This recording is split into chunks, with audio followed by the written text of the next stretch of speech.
Bienvenidos a este espacio, Caminando entre Letras, recomendaciones literarias, reseñas, autores y más.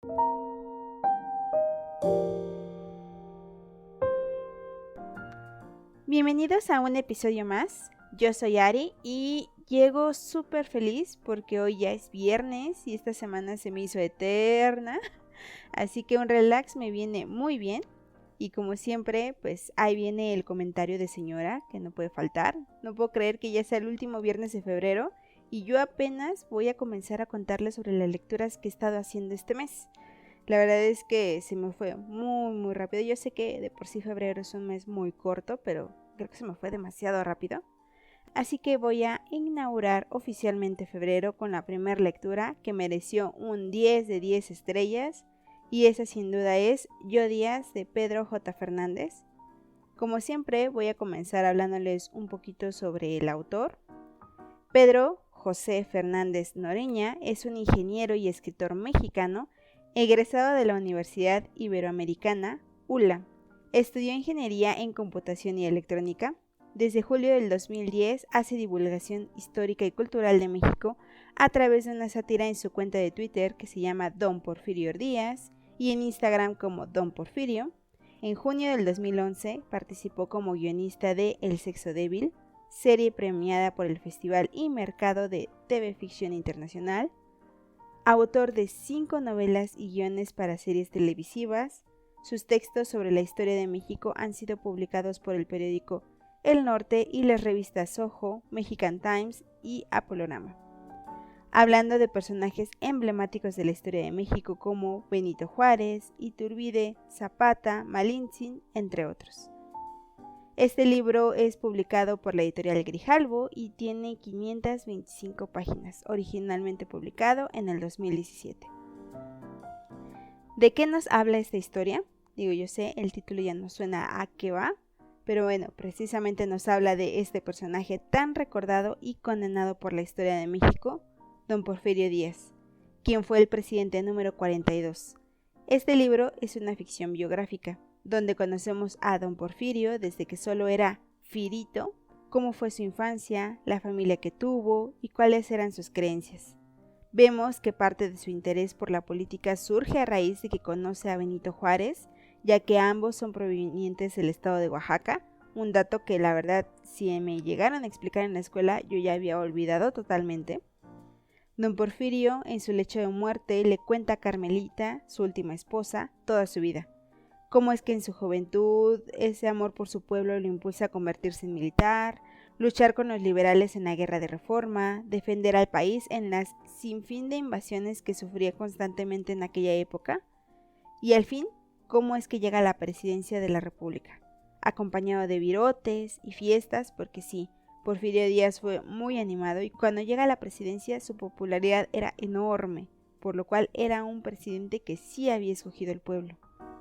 Nos hablan de su largo mandato, los logros que acumuló y también los grandes desaciertos que tuvo, hasta que comienza la revolución y se exilia en Francia, cerrando así la historia de su vida. Conocemos un montón de datos que no nos enseñan en la escuela, o al menos que yo no recordaba, como el hecho de que fue amigo de Juárez, que ambos nacieron en Oaxaca, como ya les mencioné, que fue llamado héroe en más de una ocasión. La verdad es que, de por sí, yo la historia ya les he comentado que durante la escuela me pasaba como de largo, y últimamente he estado redescubriéndola con todos estos libros, y son un montón de datos muy interesantes los que trae la novela, que no les voy a estar contando demasiado para no spoilearles. Digo, probablemente ustedes estén igual que yo y desconozcan esto.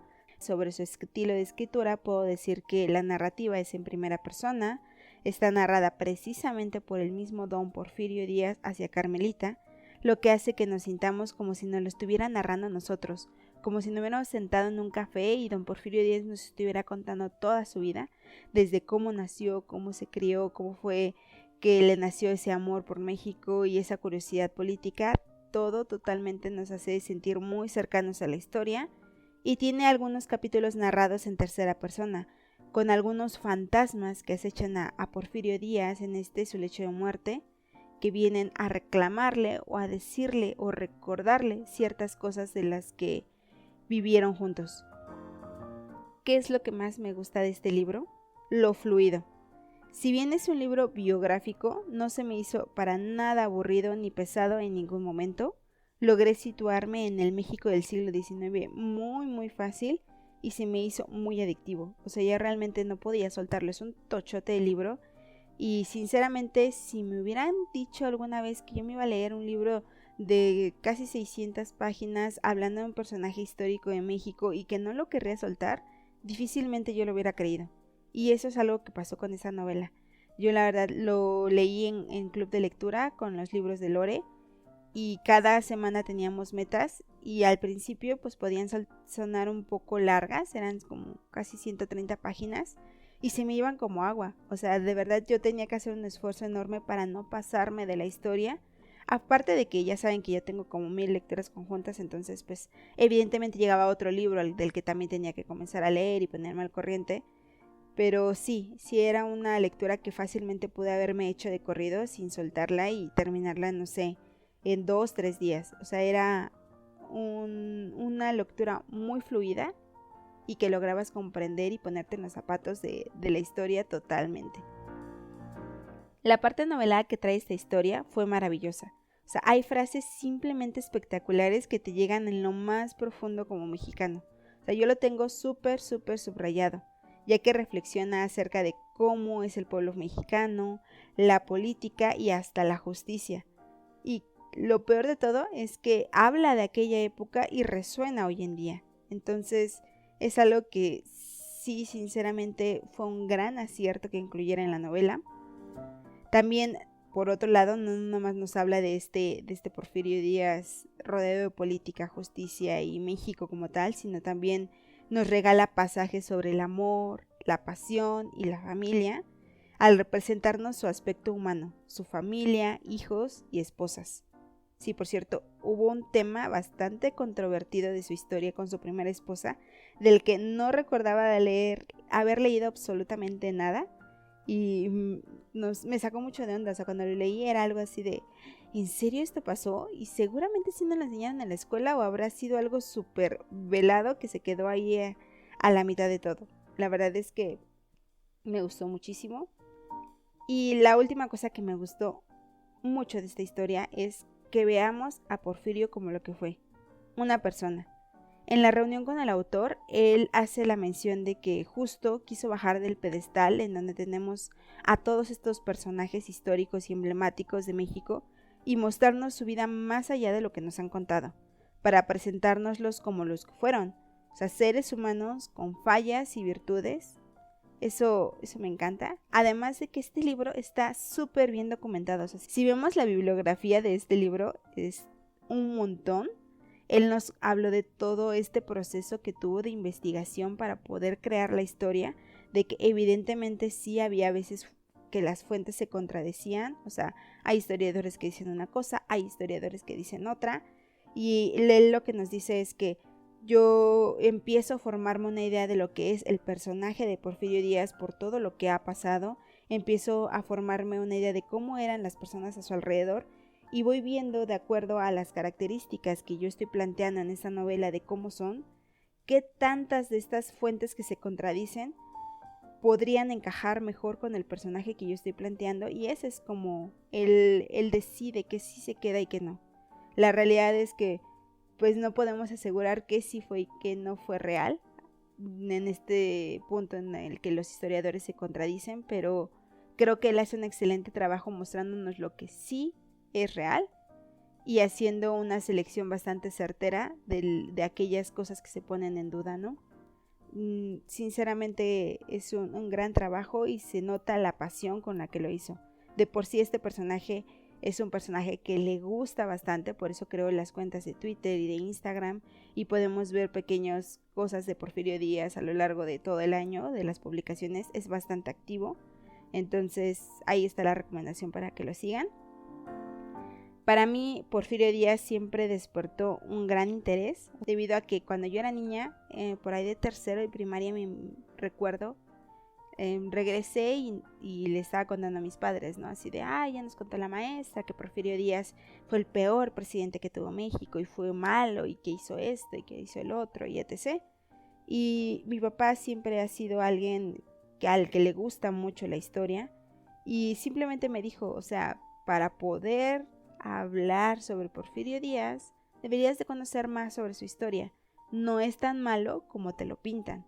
En ese momento tal vez no lo entendí tanto porque pues el maestro te dice una cosa y tus padres te dicen otra, pero como que desde entonces me quedó la cosquillita de saber qué onda con este personaje, o sea, por qué me lo decía. Ya conforme vas creciendo pues vas entendiendo que sí, no todo es tan bueno y tan blanco o negro como te lo pintan en la escuela, pero no me había dado esa oportunidad de conocer como tal la historia de este personaje. Así que cuando llego a este libro, pues me apasiona su historia. Quería conocer más allá de lo que nos cuentan los libros de texto públicos y forjarme mi propia opinión al respecto de si fue un héroe o un villano en esta historia. Y al final del libro, pues al menos logramos conocer sus claros y sus oscuros de este hombre y que fue tanto un héroe como un villano. Y ese claroscuro con miles de tonalidades de gris que vive en cada uno de nosotros como personas, es la simple representación de Porfirio Díaz. A mí hay una frase que me encantó del libro y esa es: ¿recuerdas lo que te dije, Carmelita? Él es uno de los héroes que murieron jóvenes sin demostrar sus errores propios de la naturaleza humana. En cambio yo, con más triunfos en mi carrera militar, estoy condenado al desprecio de mi pueblo. Esa frase me encantó, porque sí, en la historia se ha escogido quiénes fueron los héroes, quiénes fueron los villanos, y de los villanos solo nos hablan de las cosas malas, y de los héroes solo nos hablan de las cosas buenas, y a veces olvidamos que, pues sí, las personas son imperfectas, y que a veces sí pueden llegar a pesar más sus errores o sus aciertos, pero creo que es bueno conocerlos a su totalidad, para poder tener una imagen más clara de lo que fueron, y ya poder decidir nosotros mismos si lo consideramos un héroe o un villano. Definitivamente yo lo califiqué con 10 de 10 estrellas en Goodreads. Y bueno, caminantes, es todo por este episodio. Gracias por acompañarme en esta nueva recomendación. Ustedes cuéntenme si han leído a Pedro J. Fernández, si les llama la atención leer sobre personajes históricos de México, ya sea que me lo dejen en los comentarios o que me compartan por Instagram. Yo siempre estoy al pendiente de lo que me escriben. Si les gusta mi contenido, no olviden darle like, suscribirse y darle a la campanita para que no se pierdan ningún episodio. Les recuerdo que mis redes sociales me encuentran como Caminando Entre Letras en Instagram, Facebook y Goodreads. Nos escuchamos en el siguiente episodio. Que tengan una semana excelente, llena de excelentes lecturas. Hasta pronto.